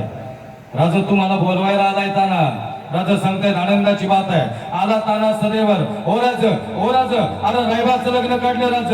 अरे नुसतं काय राजा राजा म्हणतो, पुढे बोल की. राजा रायबाचं लग्न काढलं राज, लेकराच्या निमंत्रणाच्या लग्नाच्या अक्षता द्यायला आलो राज. राजा तुम्हाला यावं लागेल, मासाहेब तुम्हाला यावं लागेल. राजा सांगतायत, येताना अरे आनंदाची बात आहे. अरे तुझ्या लेकराचं लग्न माझ्या लेकराचं काही वेगळं आहे का? अरे रायबा म्हणजे आपलंच लेकरू आहे, काय काळजी करू नको, लई प्रेम आहे रायबावर, काही काळजी करू नको. येणार हा राजा.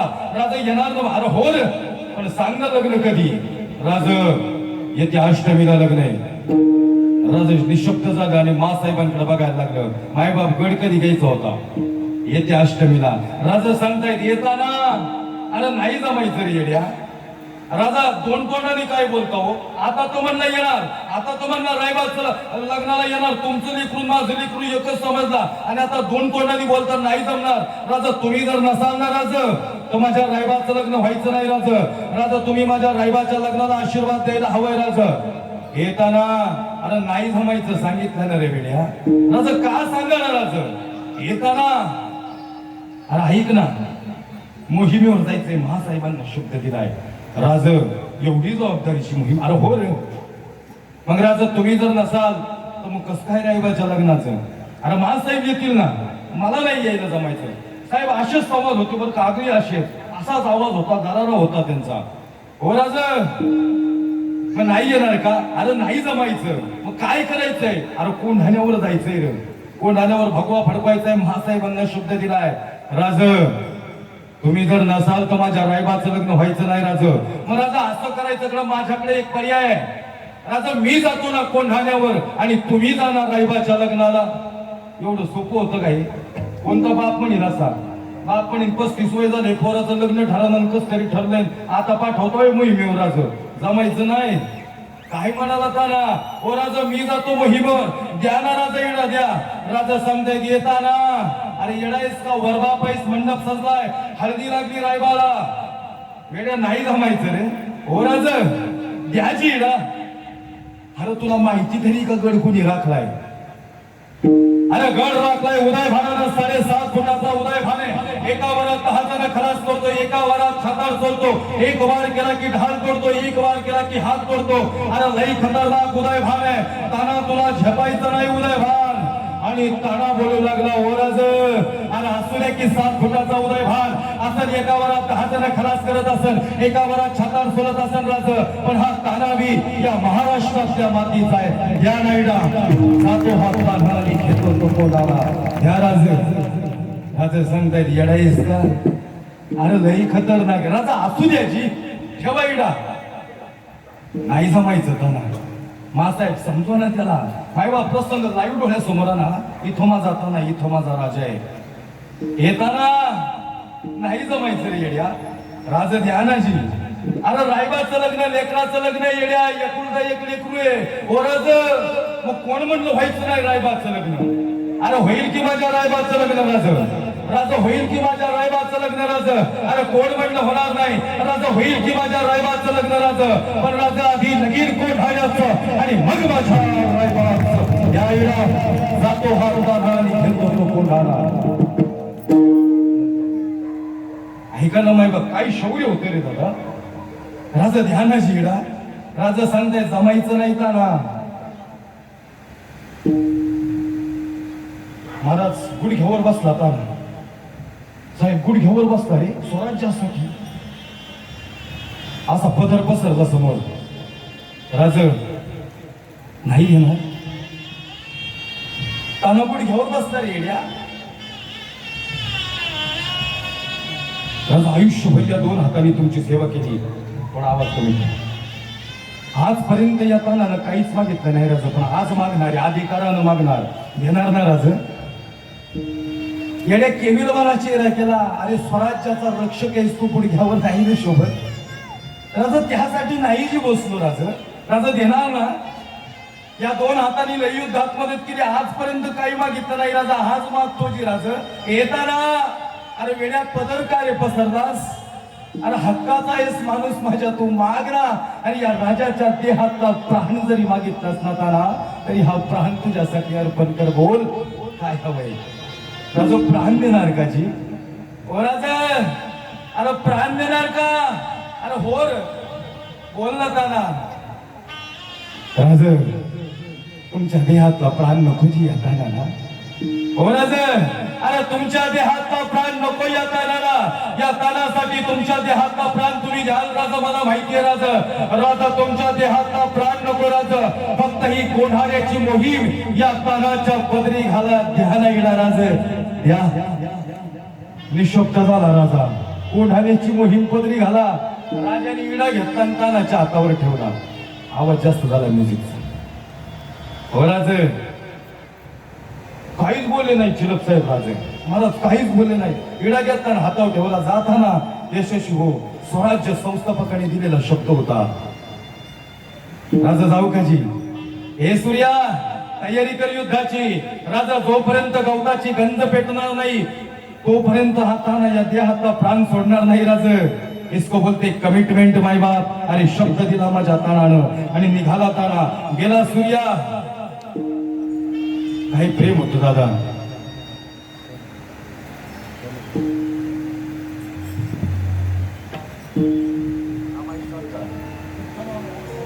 ऐका ना माई बाप तानाजी माणूस सांगतायत गेले तानाजी माणूस दरवाजापर्यंत आणि जाऊन परत रिटर्न आले दादा परत रिवर्स आले राजा विचारतात येताना का आला रे परत राजा सूर्याला शलार मामांना पुढे धाडलं राजा मामाला लग्नाच्या घरी थांबवलंय आणि सूर्याला सांगितलंय बरोबर ये सूर्या अरे पण तू का आला परत अहो राजा तुम्ही नाही का मग अशी म्हणला नव तो उदय भानलाही खतरनाक आहे एक वार केला की छाताड सोलतो राजा त्या उदय भानाशी माझं युद्ध होणार आहे आणि याला कदाचित युद्ध होताना त्याने माझ्या देहावर वार केला आणि सोललं छानाचं छाताळ आणि सोललं हे शरीर, तर हा तानाचा देह जाण्याच्या आधी, त्या देहातला प्राण जाण्याच्या आधी राजा देणार ना. मी मागतो ते. अरे महागरे वेड्या, मृत्यू मागितला, आता उदय भानात पुढे जाणं म्हणजे काय सोपं आहे का? आता काय राजा देणार? अरे बोल राजा. या देहातला प्राण जायच्या आधी फक्त या तानाच्या देहाला मिठी मारायला येणारच. राजा तसा ताडकन उभा राहिला आणि कडकडून तानाला मिठी मारली. हे वेड्या, अरे एवढं प्रेम करतो का रे स्वराज्यावर? एवढं प्रेम? राजा जोपर्यंत गवताची गंज पेटणार नाही ना राज, आणि या तहानाच्या देहाला तुम्ही मिठी मारणार नाही ना राज, या देहातला प्राण सोडणार नाही बरं का राज.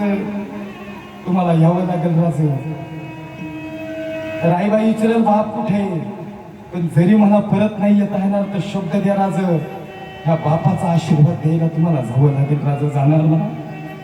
अरे आधीच कळलं होतं यांना मृत्यूच्या तोंडात चाललोय. एवढं प्रेम, एवढी आत्मीयता, एवढं विलक्षण प्रेम या मातीवर होतं दादा. प्रसंग डोळ्यासमोर ठेवा बर का. झाले माझं कीर्तन अगदी शेवटाला आलोय. 2 मिनिटात प्रसंग म्हणणारे 2-3 मिनिटं घेईल तुमची जास्त.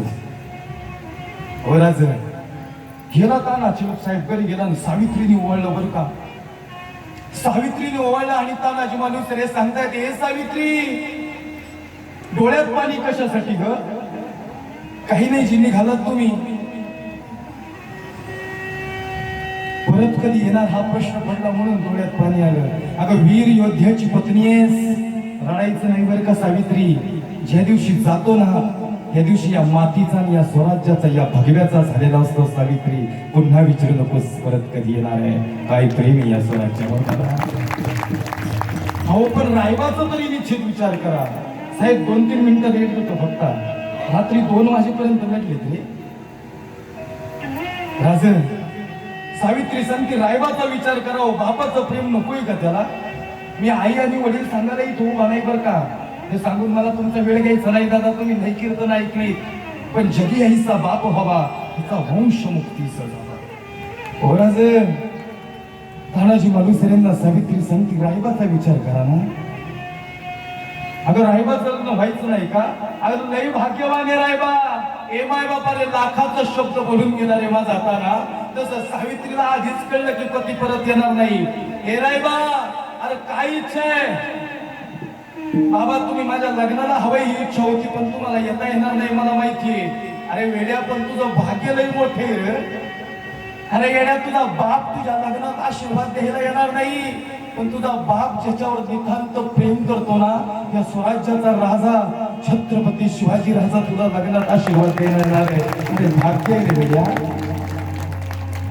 रायबाच्या डोळ्यात पाणी आलं, कडकडून बापाला मिठी मारली. बाबा जा. गेला माझा ताना दादा. मग त्याला वाटत नसेल का थांबावं. इकडं ताना उभा आहे साहेब. अजूनही माझा ताना जिवंत आहे. अजून माझे बाजी प्रभू देशपांडे जिवंत आहेत.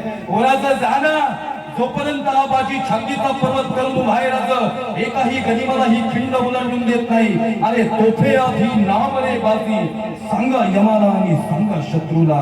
तोफेचा आवाज झाला आणि बाजीनं देह सोडला. इसको बोलते कमिटमेंट माय बाप. काय वचन आहे. तुकडे तुकडे झाले बाजींच्या देहाचे. डोळ्यासमोर आणारे प्रसंग.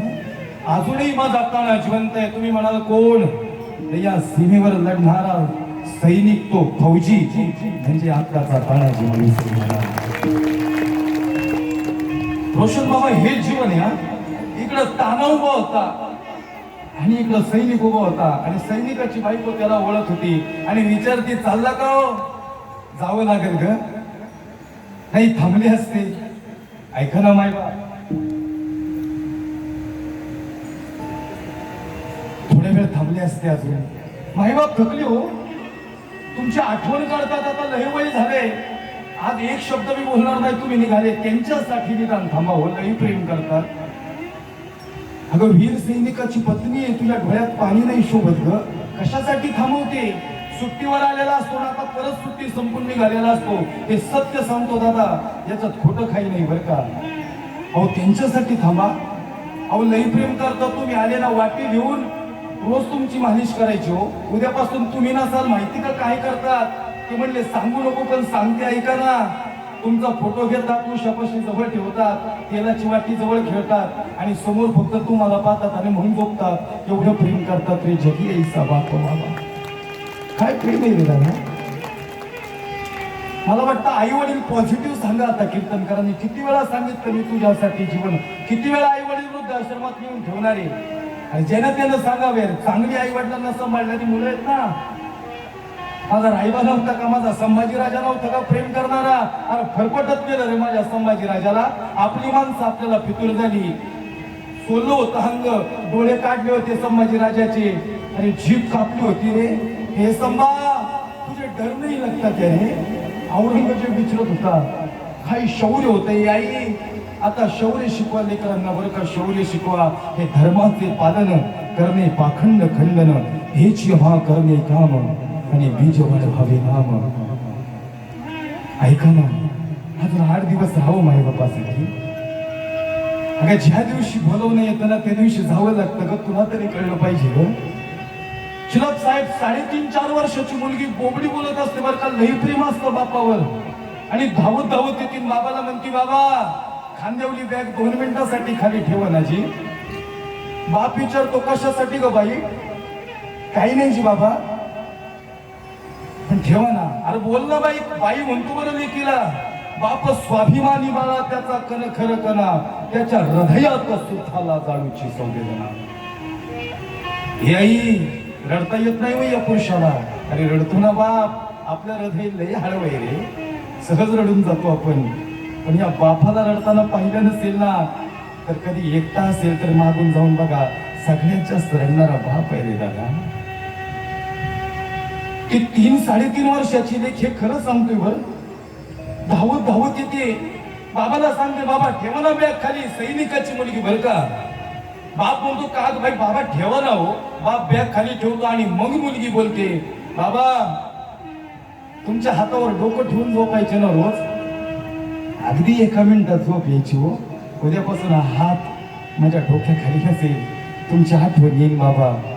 म्हणून या लेकीला एकदा कडकडून मिठी मारा आणि मग झालं बाबा. दादा लेकीला आधीच कळलं होतं रे. लेकीला जसं आधीच कळलं होतं की बाप निघाला पण परत नाही येणार.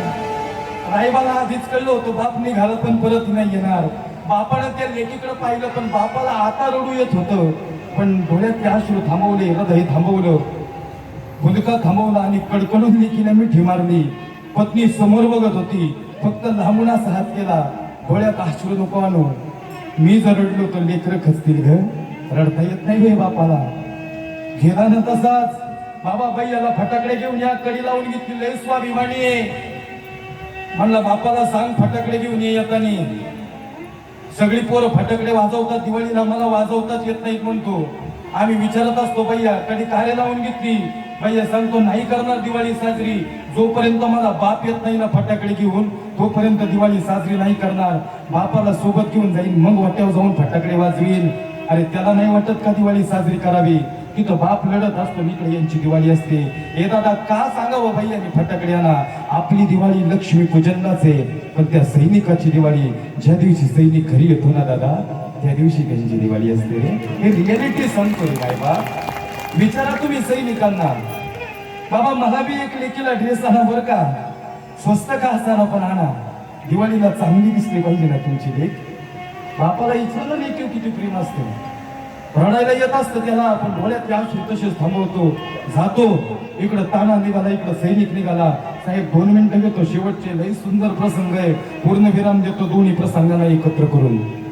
निघाला इकडं ताना, निघाला इकडं सैनिक. ते दहीवडीला तिकडे कीर्तन ते बाप सांगत होता. हे व्यथा सांगतोय तुम्हाला. हे काय खोटं नाटं सांगतोय सैनिकाचं. आणि ताना निघाला. हे सूर्या अरे चल ना मीडिया. अरे चल रे. राजाला शब्द दिलाय. निघाला ताना. 500 मावळे बरोबर घेतले. 2000 सैनिकांबरोबर लढायचंय. उदयभान राठोडाला कापायचाय. 2 दरवाजे, पुणे दरवाजा, कल्याण दरवाजा, तिसरी वाट नाही. द्रोणागिरीचा कडा दिसला. यशवंती नावाची घोरपड. तिला हाक मारली. घोरपड नाही मायबाप. यशवंत घोरपडे नावाचे मावळे ते हलक्या वजनाचे होते. जैसे वानर चढून जाती. दोर बांधली खाली, दोर सोडला, मान सोडली. मावळ्यांनी पाऊल टाकलं आणि तानाजी मनुसरे, सूर्याजी मनुसरे चढत गेले, सर सर सर करत दोर टाकलेला माळेवरून चढत गेले, वरती गडावर गेले. 500 मावळे 2000 राजपूत या ठिकाणी कडवं युद्ध होणार होतं. आणि तानाजी मनुसरे सांगतात, हे मावळ्यांना लढायचंय तुम्हाला, या मातीसाठी, या भगव्यासाठी जबरदस्त युद्ध होणार होतं. बायबा उदय भानाला अजून जागा दिली नाहीये, मशाली पेटलेल्या दिसल्या, दुश्मन जागे झाले आणि एकच असते वगैरे मजा तणानी केलेली आहे. हे मावळ्यांनो लढायचंय तुम्हाला, या मातीसाठी, या भगव्यासाठी. आणि हर हर हर हर महादेवची शिवगर्जना झालेली आहे. हे मावळ्यांनो हाना कापा तोडा, सब सब सब वार होत आहे, जपांचं कळ होत आहे, रक्तबंबाळ शरीर होत आहे, रक्ताच्या चिळकंड्या उडताय. ताना एका वरात हाताने खलास करतोय. जबरदस्त युद्ध होणार होतं. उदय भानाला जागारी नव्हती. 1700 दुश्मन आमच्या मावळ्यांनी मारला, 300 मावळे मारले गेले, 200 मावळे सुन्नत राहिले. उदय भानाला जाग आली. उदय भान सांगतोय, येताना अरे मर्दाच्या औलाद असतील तर या उदय भानाशी लढ. एवढे वार झाले होते तानाच्या देहावर, तानाचा देह पडायला आला होता, डोक्यापासून त्यांना खापर्यंत वार झाले होते. आणि सूर्या सांगतोय, ये दादा अरे सोडणं वेळे ते हातचा प्राण. उदय भान उभा आहे समोर, आता काय तुझ्या अंगात ताकद राहिली का? आणि तसा मान ताट करून अरे मोडेल, पण वाकणार नाही, मावळ्याची जात सांगणार. हे सूर्या अरे येण्या राजाला शब्द दिलाय रे, जोपर्यंत गवताची गंध पेटत नाही आणि कोंढाण्यावर भगवा फडकत नाही, प्राण सोडणार नाही रे. जोपर्यंत उदय भानाला उभा फाडत नाही तोपर्यंत देहाचा प्राण सोडणार नाही. आणि उदय भानाचा वार तानावर, तानाचा वार उदय भानावर. अरे सपकन वार झाले, तहा अंग कापणारा उदय भान तानावर वार करत होता, देह सोडला जात होता. तानाला राजेंची आठवण येत होती. उदय भानाचा वार एकाला गड घ्यायचा होता, एकाला गड घेऊ घ्यायचा नव्हता. तानाचा वार उदय भानावर झाला, उदय भानाचा वार तानावर झाला. आणि एक सपकन उदय भानाचा वार तानाच्या हृदयात आणि तानाची शमशेर उदय भानाच्या हृदयात एकाच वेळी दोघेही धपकन खाली पडले. 10 वाजून 39 मिनिटं राहिली. फक्त हा शेवटचा मिनिट घेऊ द्या, बोलू द्यात मला. साहेब माझ्या राजाची जयंती हो, त्यांच्यामुळे आपण बसलो. मला माहिती निर्बंध आहेत, बंद नाहीत. महाराज 2 मिनिटं घेतो, मला राहवत नाही तर पूर्ण प्रसंग नाही झाला. पडला ना उदय भान. साहेब हे चांगलं सांगू का, उदय भानानं देहाचा प्राण सोडला होता बर का. काय कमिटमेंट रे. हे सूर्या अरे गेलाय रे तो, गॅरंटी देऊन सांगतो गेलाय. या तानाचा वार आहे, त्या महाराष्ट्रात जन्माला आला ताना, वार फेल नाही जाणार. पण या तानाचा देह असा धडधड उडत होता, प्राणच राहिला नव्हता आता तानाच्या देहात.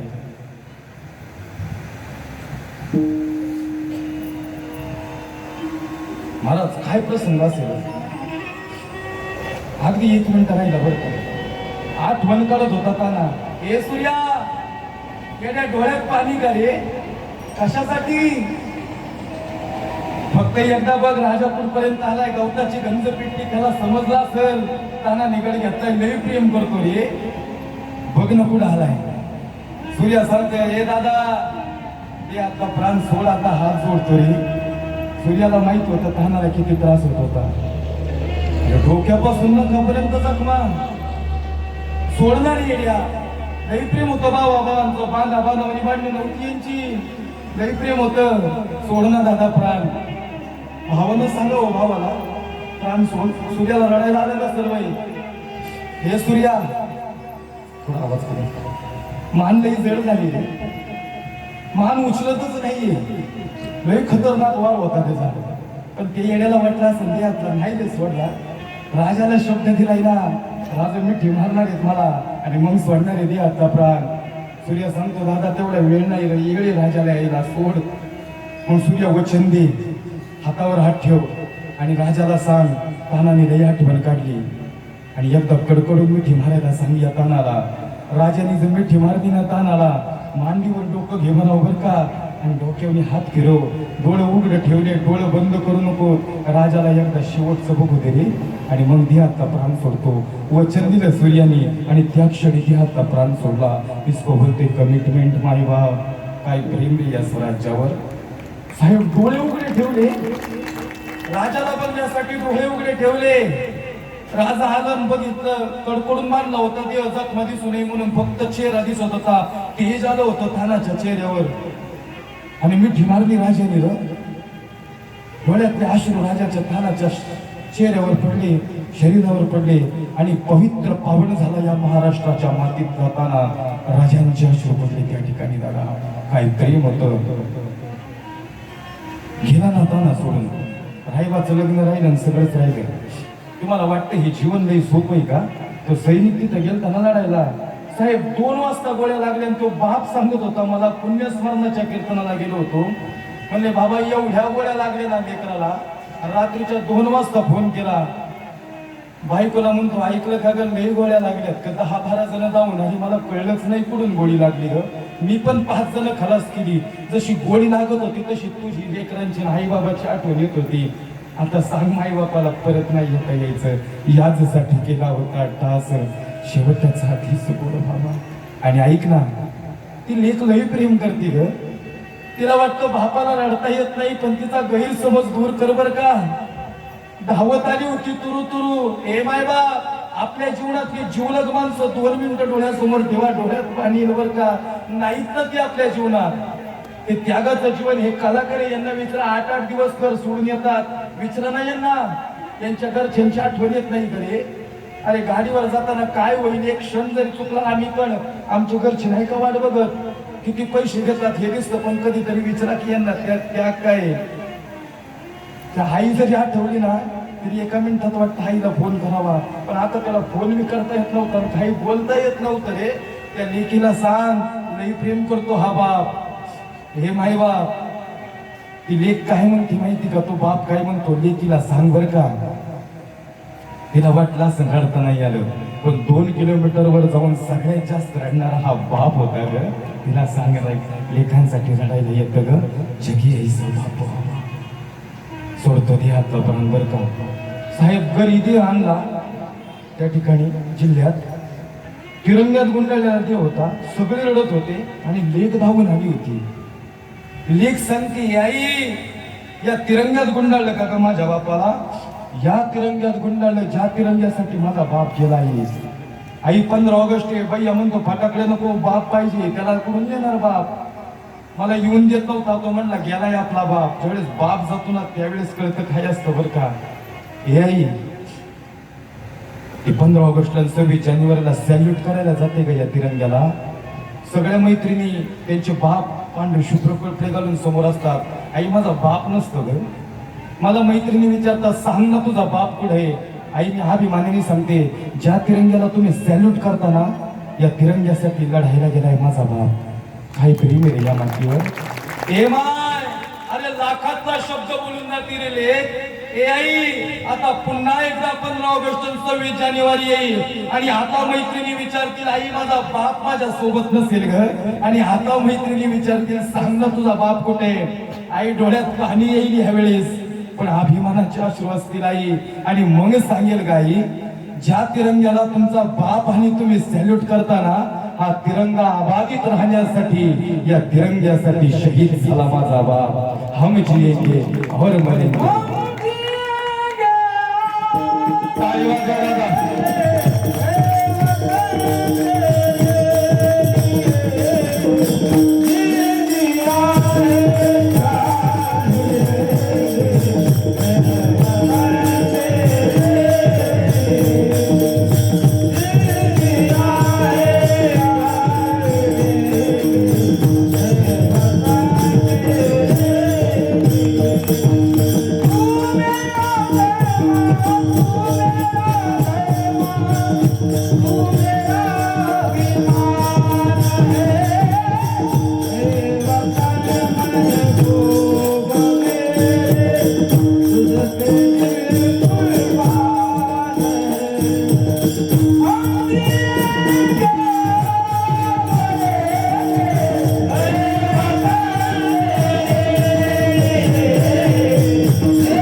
समर्पित करतो. परत कधी आलो तर नवीन अभंग, नवीन चिंतन, नवीन शिवचरित्राचा विषय घेऊन येईन.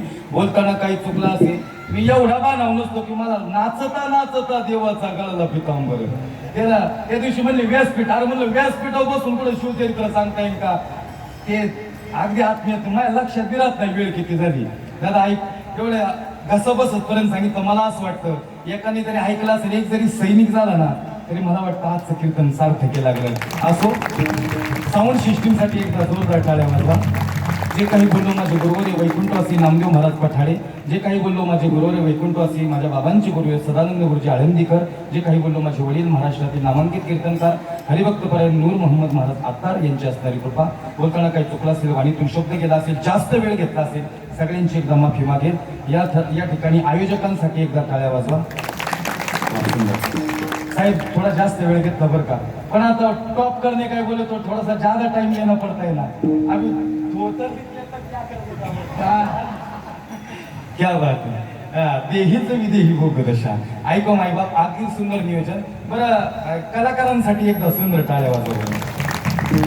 आमचे कथा प्रवक्ते आहेत या ठिकाणी रोशन महाराज, यांच्यासाठी, या कलाकारांसाठी खूप सुंदर वाणी बाबांची, खूप सुंदर, यांच्यासाठी जोरदार टाळ्या वाजवा. बरं, माझ्यासाठी वाजवा एवढ्या लांबून आले. आता कोणाचं नाव नाही घेत, झालेली सेवा भगवान परमात्म्याचे मी समर्पित करतो आणि या ठिकाणी सेवेला पूर्ण विराम देतो. ज्ञानेश्वर